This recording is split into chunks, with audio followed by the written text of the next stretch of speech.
Hey, it's Gina with WTI, and it's time to show off your succulents in as beautiful a pot as your plants are.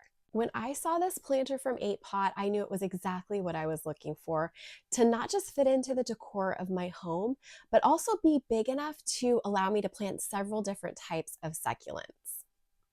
This pot is so beautifully made.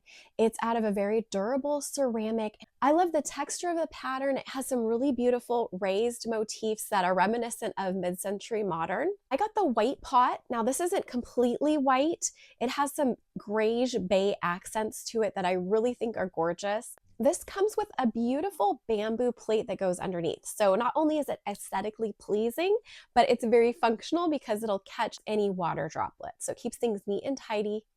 Eightpot has so many different ceramic planters to choose from. You're sure to find one that is going to fit into every different look that you have in your home. I am beyond pleased with how amazing this looks in mine. I highly recommend it, and that's my point of view.